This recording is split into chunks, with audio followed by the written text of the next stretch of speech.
I'd like to start by saying thank you and really acknowledging Wheatbelt NRM. Thank you so much for the Youth Board Scholarship opportunity. It has been a really exceptional experience to be part of the board. I'm extremely impressed with the board and each individual who's on there. Natasha, you are awe-inspiring often, and what you achieve and are doing is really quite amazing. You're absolutely a leader. And to all the staff in Wheatbelt NRM and what you're out there doing on the ground, bloody good work. You should all be extremely proud of what you're out there representing. And thank you for the opportunity to be up here today in front of you. So who am I? Obviously my name is Karla. I'm a health and environmental scientist by qualification. I went to Murdoch University, but I'm really passionate about sustainability, and anyone who knows me knows I'm actually passionate about a lot of different things. I'm really driven by passion and enthusiasm.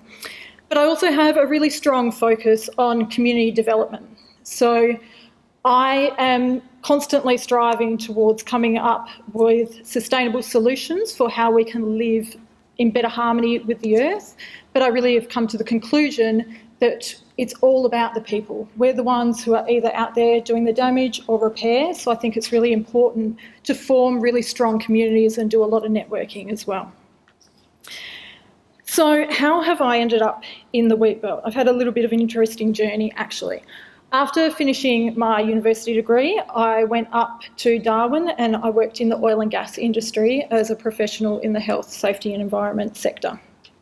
I was out there for 3 years and my job required me to work both onshore and offshore, and it was just a fantastic time in my life. But I remember standing offshore at one point and looking around and being like, wow, how crazy, standing out here in the middle of the ocean and going to such extremes to tap this amazing resource out of the ground. And I thought, I was really inspired that was just someone's dream at one point. That was an idea. Can you even imagine the first person who said, let's go out into the middle of the ocean and drill down for many kilometres to extract that resource? They would have been laughed out of town, I'm sure.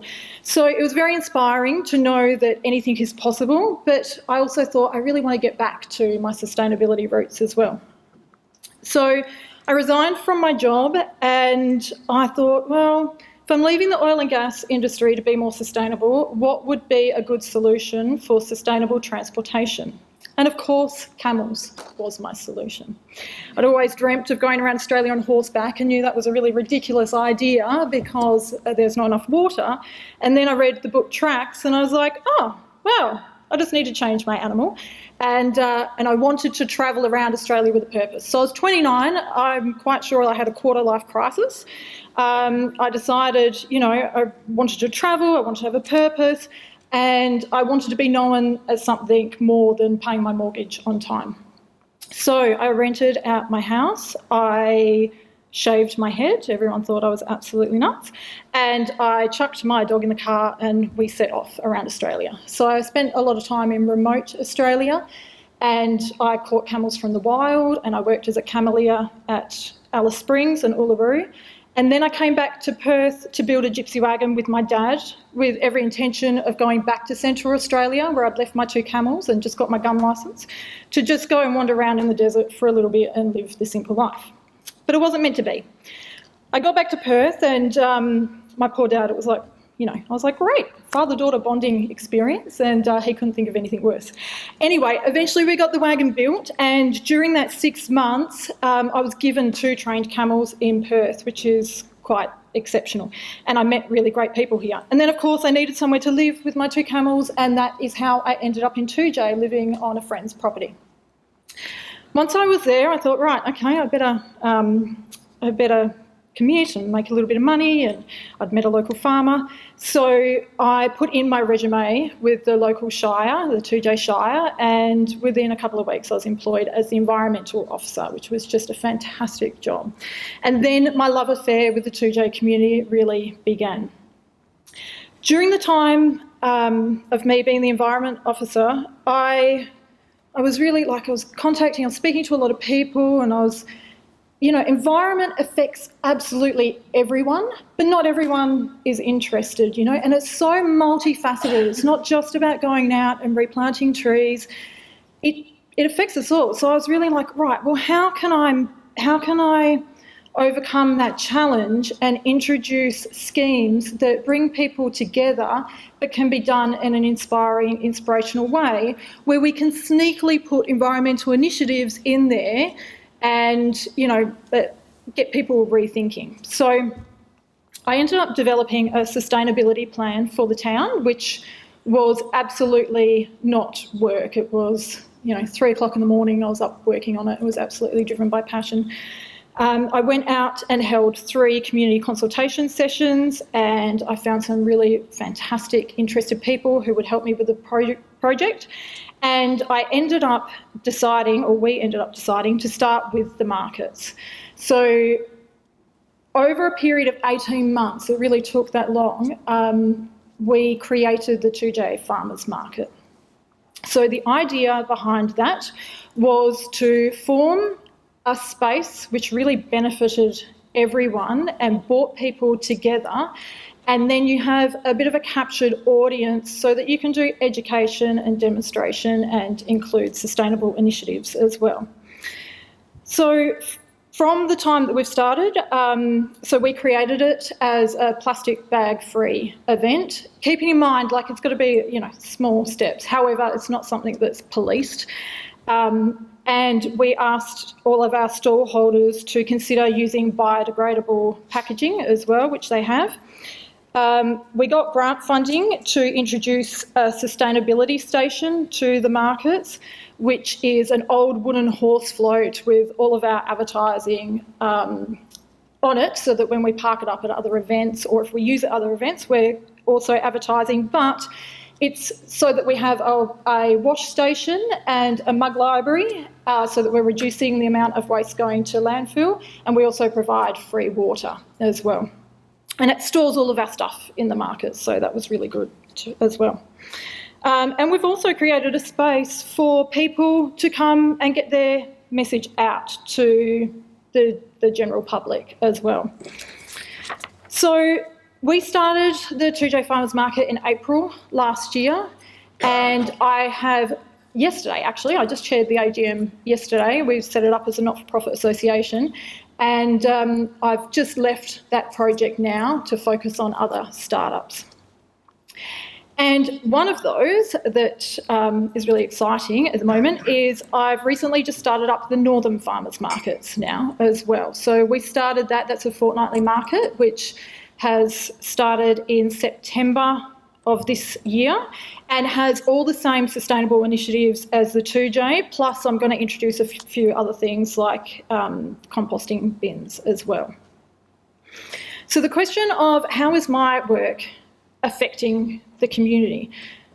I think the idea of a markets to me is so much more than just an event. I think at this point in life and in our consumer-driven society, there's a really big disconnect between our actions and what reaction that has in the environment.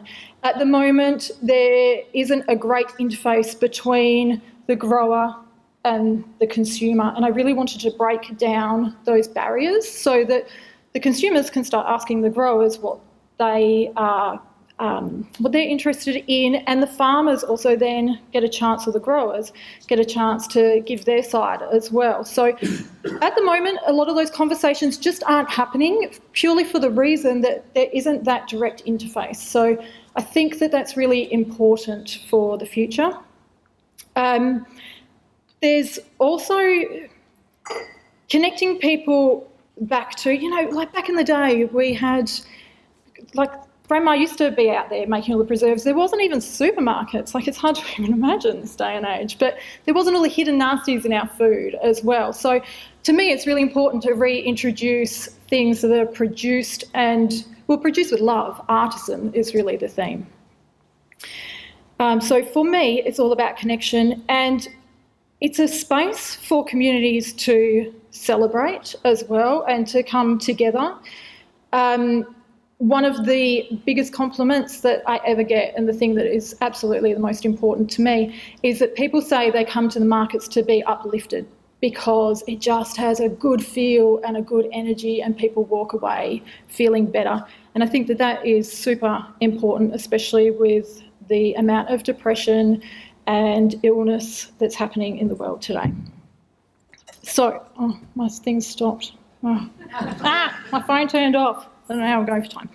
Anyway, so what's next from this point on? What's my vision for a sustainable future? I think sustainability is everything. I think it's so important to live more harmoniously with the earth. At the end of the day, there is absolutely nothing more important, you know, like that is literally what gives us life. So I think it's up to us to really respect that and to develop a balanced living environment that is a win-win for both humans and the environment. My next project that I'm really going to be focusing on is creating self-sustaining communities. I've been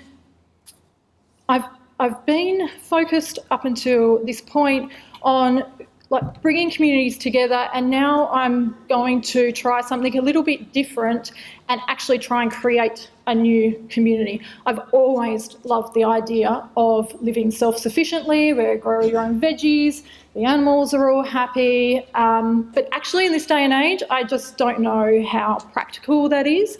And not only that, I love the idea of growing all my own food, but I'm not particularly good at it, you know, whereas there's other people out there who really are. So I want to bring together a whole range of people where they can focus on what their passion and their gift is. So, for example, one of my favourite people in 2J is a concreter who is just ridiculously passionate about chickens. If he could do anything all day long, it would be chickens. So I want to create that where we're using our skill and our passion and then create freedom as well. That's really, really important to me. I've got 2 Clydesdale horses. I still have a camel, but she's out on retreat further out in the Wheatbelt. And I want to be able to know that I can come and go and be looked after into my old age and a whole range of other things. And the other big thing is what I've called gypsy dreaming. So obviously I started that trekking journey, but I haven't necessarily finished it yet with the camels. And for me, that's really important. So by the end of next year, I plan on having my first trek under my belt. I just want to go out for 1 to 2 weeks at a time in the Wheatbelt and just walk peacefully, quietly on the land and just reconnect and gift that to other people and use the horses and the camels as the way of transporting the gear. And I think that something like that is just hugely empowering as well. And the Wheatbelt, oh my God, like how lucky are we to be living here in the Wheatbelt? It is full of opportunity. It is rich in natural resources. It is so diverse. And the ancestral history is just incredible as well. I've visited places out here that give me the same feeling as Kakadu and Uluru have. And I think, and a lot of people don't even know that any of that exists. So I think that there's this huge opportunity. We're in the food hub, and I don't think that's really recognised as that yet. So I think that the room for expansion and doing that in a connective, sustainable way is really the future for the Wheatbelt. Thank you very much. I have no idea how I'm going for time, but if anyone has any questions, please feel free to fire away. No questions? Good. Thanks, everyone.